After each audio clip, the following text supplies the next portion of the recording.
What's up, Facebook friends and family? Hello. If you don't know who I am Melissa Osborne, coming from Marathon, New York. Well, right now I'm in Cortland at Polkville at Dunkin' Donuts. Today I'm reading Psycho-Cybernetics by Maxwell Maltz. If you don't know who he is, it's great. He's a great author. Teaches about the mind. And I'm thankful today. I helped out my son's girlfriend. I took her to work and she got me a coffee and gave me money so I can get some fuel. But I hope you guys are all doing good. And I just want to let you guys know I'm not all into that drama thing. I don't choose sides and I will not run anybody in the ground. Nope. Even when somebody does me wrong, two wrongs don't make a right. But this subject, I'm on page 82. The power of deep desire. Rational thought to be effective in change, belief, and behavior must be accompanied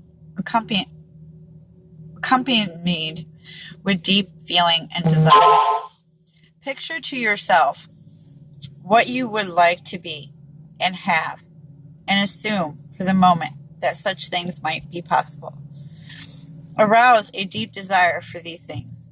Become enthusiastic about them. Dwell on them and keep going over them in your mind. Your present negative beliefs were formed by thought plus feelings. Generate enough emotion or deep feeling, and your new thoughts and ideals will cancel them out.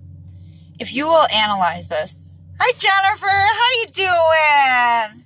Yes, and if you're tuning in live, please follow my friend Jennifer Michelle. Example, please put live or replay, and let me know where you guys are tuning in from. Thank you, dear. Love you. If you will analyze this, you will see that you are using a process you have often used before worry. The only difference is you change your goals from negative to positive. When you worry, you first of all picture some undesirable future outcome or goal very vividly in your imagination. You use no effort or willpower, but you keep dwelling on the end result. You keep thinking about it, dwelling on it, picturing it to yourself as a possibility. You play with the ideal that it might happen.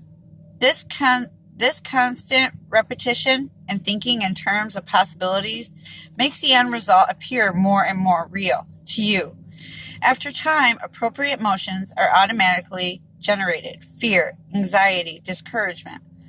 All these are appropriate to the undesirable end result you are worrying about. Now change the goal picture, and you can easily generate good emotions. Constantly picturing to yourself and dwelling on a desirable end result will also make the possibility seem more real. And again, appropriate emotions of the enthusiasm, cheerfulness, encouragement, and happiness will automatically be generated. In forming good emotional habits and in breaking bad ones, said Dr. Knight Dunlap, we have to deal primarily with thought and thought habits. As a man thinketh in his heart, so is he. What rational thought can and cannot do. Remember that your automatic mechanism can easily function as a failure mechanism, as it can as a success mechanism, depending on the data you give it to process and the goals you set for it. It is basically a goal-striving mechanism. The goals it works on are up to you. Many of us unconsciously and unwittingly, by holding negative attitudes and habitual picturing failure to ourselves in our imagination, set up goals of failure. So our mind is literally, so pretty much what he's saying, if you think you're a failure, you're literally bringing that into existence because because our minds want it to be true. So we'll literally do something to make that statement true. That's what I'm getting. A question or data you feed and merely process exposure to it. It is very important that the automatic mechanism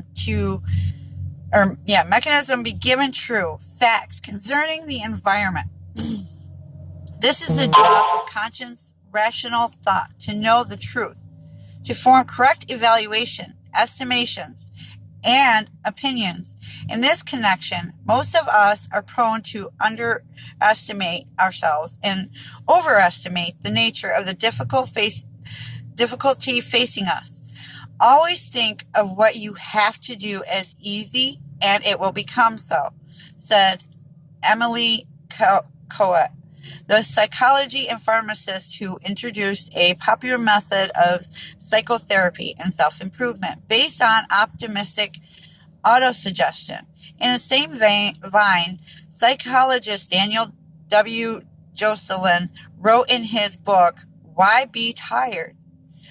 I have made an extensive experiment to discover the common cause of that conscious effort, which freezes the thinking mind, particularly always. It seems to be due to the tendency of exaggerating the difficult and importance of your mental labors. To take them too seriously and fear they will find you incapable. People who are eloquent in casual conversation become imbeciles when they mount the speaker's platform. You simply must learn that if you can interest the neighbor, you can interest all the neighbors or the world and not be frozen by magnitudes. A person who fears public speaking usually has no fear of talking openly with trusted friends. The fact that you can speak openly with friends means you have the skill of public speaking. Now, all you need to do is bring the same person who speaks easily with friends into a room where you will then speak openly before a large crowd of perceived friends. Picture yourself speaking openly with friends, then amplify the same imaginary in your mind to encompass a larger group of friends, and public speaking will become easy for you. You never know until you try. It is the job of rational conscious thought to examine and analyze incoming messages, to accept those that are true and reject those that are untrue. Many people are bowled over by the chance remark of a friend, such as, "You do not look so well this morning." If they are rejected or snubbed by someone, they blindly swallow the so-called fact that this means they are an inferior person. Most of us are subject to negative suggestions every day. If our subconscious mind is working and on the job, we do not have to accept them blindly. It ain't necessarily so. So is a good motto. It is the job of the conscious rational mind to form logical and correct conclusions. I failed once in the past, so I will probably fail in the future. It is neither logical nor rational to conclude I can't in advance without trying, and in the absence of any evidence to support the inevitable of failure. It's not rational. We should be more like the man who was asked if he could play the piano. "I don't know," he said. "What do you mean you don't know?" he was asked. "I've never tried," he replied. So if we don't try to get out of our comfort zone or do something different and make a difference with ourselves within, we'll never accomplish any goals that we want to, because we're literally stopping ourselves. And when we do hear a negative thought from anybody, "Hi, Mika, how you doing?" If we actually hear a negative thought, that old saying, "I'm rubber, you're glue, whatever you say bounces off me and sticks to you," that's the kind of mentality we should always have in our heads, because when somebody lashes out anything negative, they're only speaking what they feel about themselves. And you don't have to take it. Respect yourself and walk away. Say, okay, that's what you think. That's your opinion on me. I've taken criticism, but I got better at whatever I was doing. I've been criticized about my teeth. I was born this way. God made me this way. I accept it. I don't expect anybody else to accept me for who I am. If they don't, there's the door. Don't let it hit you on the way out. I could give two shits what other people think of me. It's what I think about myself. As long as I'm kind, caring, and I'm truthful with my friends, my family, and I don't lie. I have no fear to lie. I'm not no angel, and I will emphasize it over and repeat it. I am not no angel. I've sinned, and God knows what I've done. Not everybody believes in God, but I do. I believe in a higher power. I believe in Mother Nature. I believe that we are always in motion and learning all of this different ways to be and interact with each other. And online, it is different, but it's just like if you're in a crowd, if somebody looks at you weird, just smile. I don't have the greatest smile. I actually look like a joker. I'd be a perfect joker. I wouldn't mind doing acting as well. Believe it or not, I can laugh just like Tom Hanks in The Money Pit. I've done it.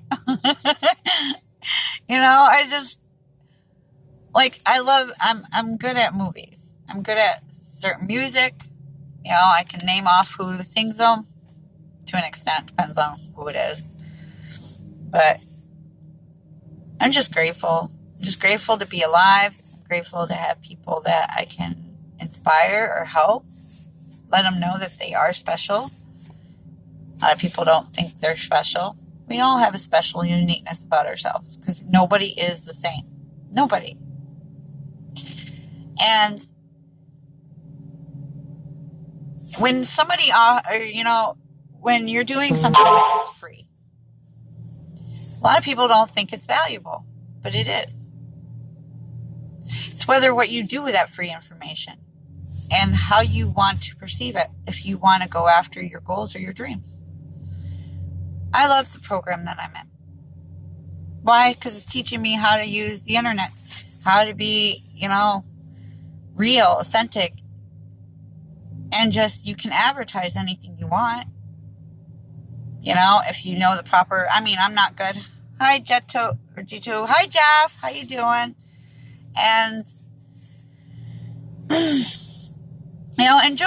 enjoying the little things, enjoying, right now it's not snowing. It was earlier. That's why I got a hat on. It was cold. But I wanted to come on here and read to you guys, staying consistent.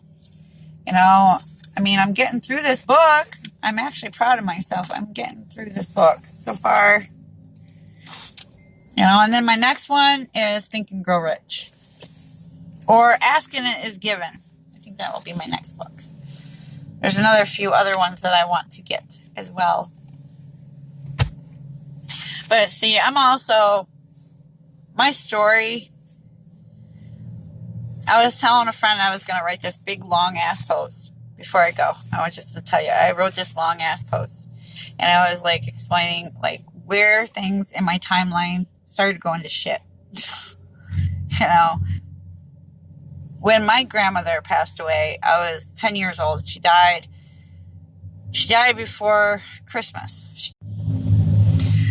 She died before Christmas. Sorry, I got a call.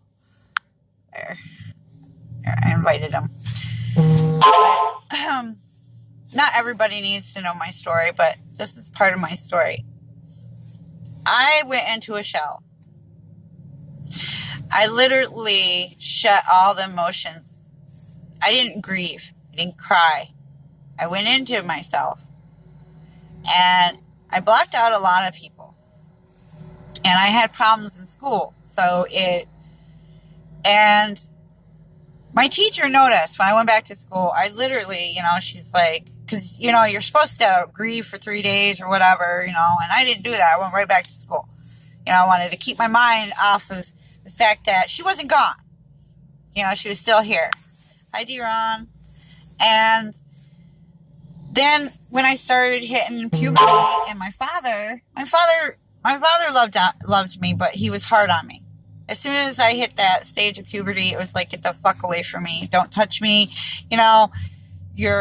Which is fine, but that's why I always hugged my dad from behind. And, and he would take he would listen to what other people would say about me instead of just talking to me, setting me down. And I do this with my children, my boys. I sit down and I will actually talk to them. If they have an issue, we sit down and we discuss it. You get it out we get it out in the open. And, that's how it should be when at family gatherings, and just like, it's like a meeting, and same online. They have those Zoom meetings and where, okay, who needs help, where you need help with, and there's teachings and stuff. I'm getting off track, but my part where it started to change, because I go through my timeline and I look at where I started doing really good and then where I fell off. And I wasn't on meds in school. I didn't have ADHD or anything like that. Hi, sweetheart. I know it was you, Colin. And I invited you. If you don't know my sweetheart, Martin Milligan, say hi. He's from Scotland. He doesn't really stay persistent online because, I understand. It's hard to stay, tuned in with everybody, but I'm getting off topic. I just wanted to tell you guys part of my story. With my dad not trusting me or believing me, it made it hard because he would believe other people. So I got my ass whooped for a lot of shit that other people said. So that's why in my day and age, I don't take other people's word. Sorry. I just don't. I listen to my own intuition, and I just, if I feel like there's a bad vibe between or somebody, I just, I get away from them.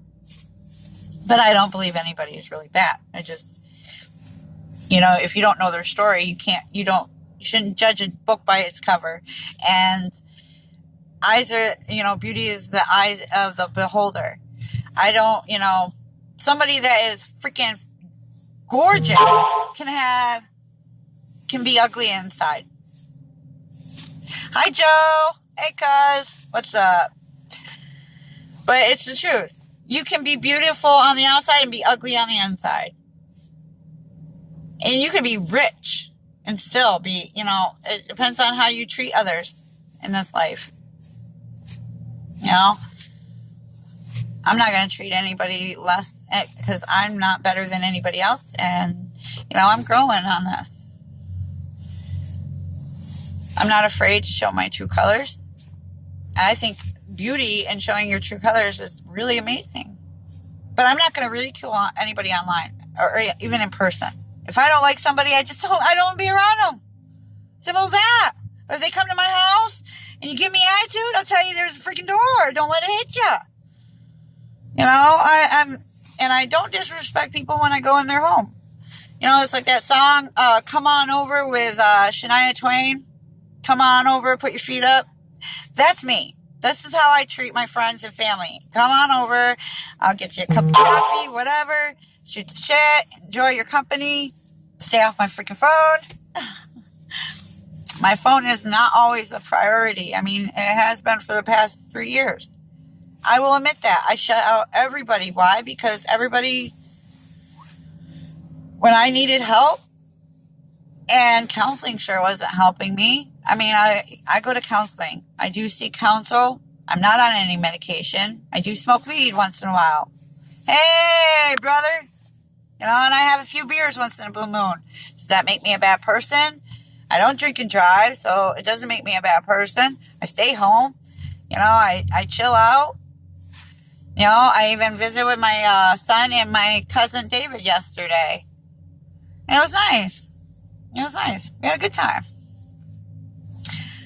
But I am not going to keep you guys. I want to thank you all. And wherever you tune in, good evening, good night, good afternoon. Have a good one. God bless you. Namaste. Amen. Love y'all. And I will see you on the next live. So, toodaloo, everyone.